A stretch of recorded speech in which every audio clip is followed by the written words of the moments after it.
Bonjour Alexis Corbière. Bonjour. On commence naturellement cet entretien avec la mort samedi du jeune Quentin. Je rappelle qu'il a été lynché en marge d'une conférence à Sciences Po Lyon à laquelle participait la députée insoumise Rima Hassan. Quelle est votre réaction sur ce drame ? Mais d'abord, moi, c'est une des premières fois que je m'exprime sur le sujet. Une pensée évidemment pour ce jeune homme, sa famille, ses proches. C'est horrible. Mourir à 23 ans dans des conditions terribles, j'ai envie de dire un peu pour ses idées aussi, qui ne sont vraiment pas les miennes, on l'aura compris, mais pour autant, rien ne doit justifier la violence, les coups. Fondamentalement, philosophiquement, quand on est contre la peine de mort, on est contre tous ces gestes qui peuvent entraîner la mort. Donc j'ai une condamnation très nette de tout ça. Maintenant, on va échanger, mais il doit venir aussi le moment de la clarté sur les faits. Cet après-midi, mais vous allez me poser la question, le procureur va s'exprimer. Attention aux commentaires, peu informés, un peu politiciens. Quentin était effectivement un militant nationaliste proche du collectif identitaire Némésis. Ce collectif désigne comme responsable de ce lynchage un groupuscule antifasciste, la Jeune Garde. L'année dernière encore, Jean-Luc Mélenchon évoquait la Jeune Garde comme une organisation alliée. Oui, mais vous voyez, déjà, on est dans le récit de ce que dit ce groupuscule, que ce soit Némésis ou autre. Ça, c'est quand même, on doit le savoir, hein, ça ne justifie rien ce qui a eu lieu, des groupuscules extrêmement racistes, xénophobes. Dans une ambiance, la ville, Lyon, est une ville particulière où beaucoup de groupes d'extrême droite existent. Certains ont été même dissous par la police, qui s'appelait le Bastion. Très violent, on est dans une ville où il y a déjà eu des crimes racistes sur ces groupuscules d'extrême droite. Et j'ai envie de dire qu'il y a un jeu, le terme est vraiment très mal adapté, mais d'affrontement entre ces groupuscules d'extrême droite et des militants locaux. Donc ce que je veux dire, c'est qu'à ce stade, je n'épouse pas le récit.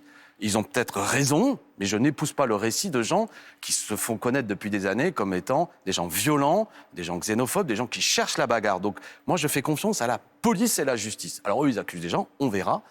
Ce groupuscule, la Jeune Garde, Oui. encore une fois avec toutes les précautions d'usage. Bien sûr, c'est important. Même si Laurent Nunez a semblé assez clair, en tout cas pour désigner l'ultra-gauche hier soir, en disant qu'ils étaient à la manœuvre, mais effectivement, on va attendre à 15h le procureur. Alors, moi, j'ai du respect pour M. Nunez, mais j'ai vu M. Darmanin partir, pardon, toute proportion gardée. Qui dit l'ultra-gauche tue. Ouais, ça m'a rappelé Donald Trump, vous savez, quand Charlie Kirk, ce porte-parole d'extrême droite aussi, avait été horriblement assassiné, il avait dit immédiatement c'est l'ultra-gauche, etc. Bon, pour créer le climat que ceux qui sont violents, c'est l'ultra-gauche. On voit bien avec ICE aux États-Unis que ces milices d'extrême droite, là c'est lié à des questions de police, d'immigration, mais sont extrêmement violentes. Attention au récit politique qu'il y a derrière. D'abord, on condamne. Moi, je vais vous donner mon opinion de manière générale. Pas de violence.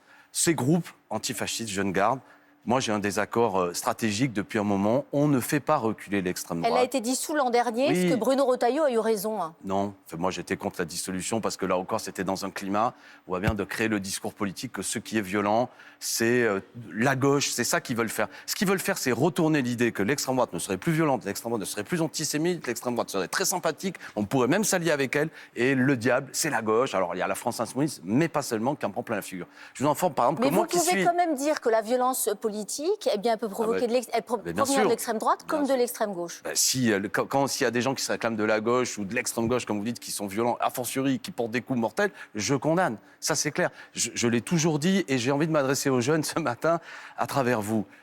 Parce que je ne voudrais pas que de ce drame se produise la vengeance, puis la contre-vengeance, et qu'on rentre dans un cycle de violence. Ça, c'est une impasse et il faut refuser cela. La paix, la justice, le débat démocratique, ferme, ça va de soi, mais surtout pas la violence. Donc tous les groupes qui organisent de manière autonome le coup de poing pour essayer de machin...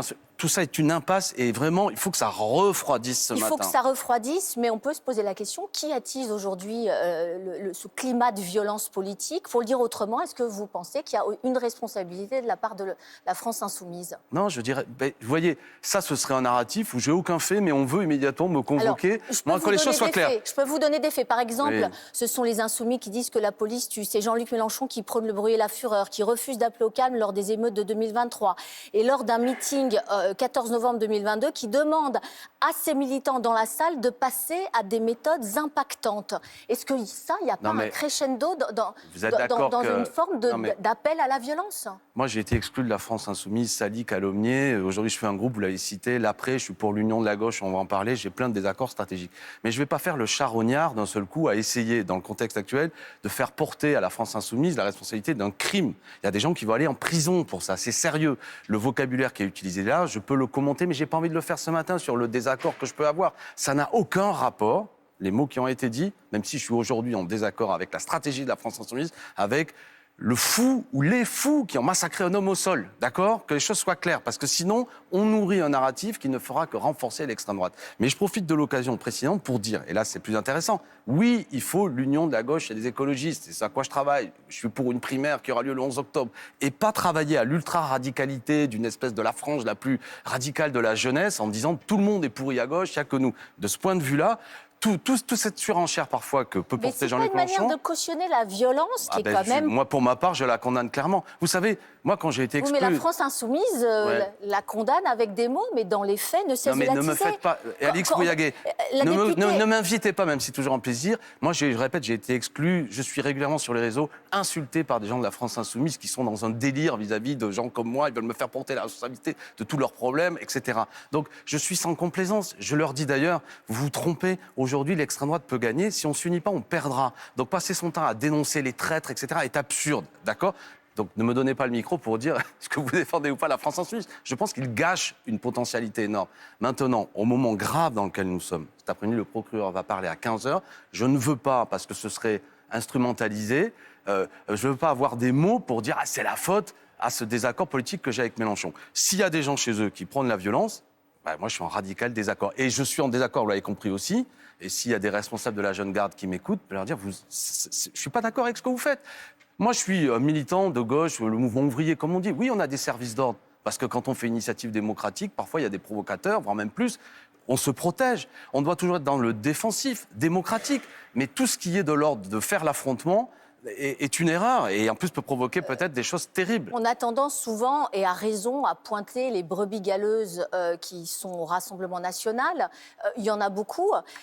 Sauf que quand, par exemple, LFI a investi le député Raphaël Arnaud, qui est fiché S, cofondateur du groupe Antifa La Jeune Garde, est condamné ferme en 2025 pour violence volontaire en réunion à Lyon, est-ce que ça ne pose pas un problème ?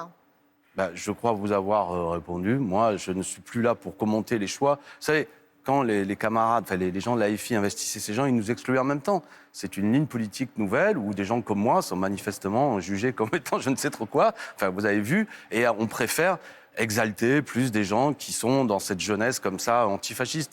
Bon, non mais je veux dire... Je répète, on aura compris mon propos. On va voir cet après-midi la responsabilité de qui et de quoi.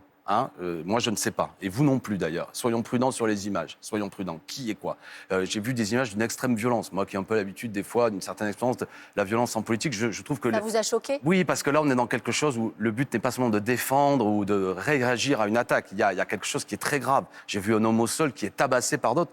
Je demande à voir qui est capable de faire ça.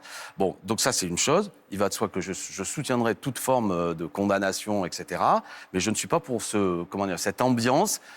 C'est quoi ? On aura compris, ça fait un moment que ça dure. Ils veulent cornériser une partie du nouveau Front populaire, la France Insoumise. Ils veulent nous empêcher de faire l'union. Ils, c'est tous ceux qui portent ce discours facile consistant à dire que la violence, elle vient de la gauche et l'extrême droite, aujourd'hui, on peut s'allier avec elle.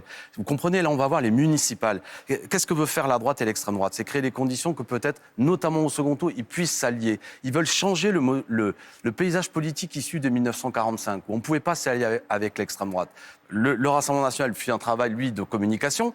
Et c'est là où j'en veux à la France Insoumise, c'est qu'ils alimentent, ils tombent dans tous les pièges qui leur sont tendus pour donner l'impression que les violences, c'est eux. Donc je leur dis, les camarades, arrêtez ça, arrêtez cette espèce de propos, d'attitude, de sectarisme qui nous fracture. Et je voudrais dire une dernière chose. Nous aussi, moi je suis à l'Après aujourd'hui avec Clémentine Autain, Raquel Garrido, nous aussi on est menacés aujourd'hui sur les réseaux par nombre de militants d'ultra-droite, encore une de nos dirigeantes d'hier soir. Donc tout le monde est concerné par ce climat.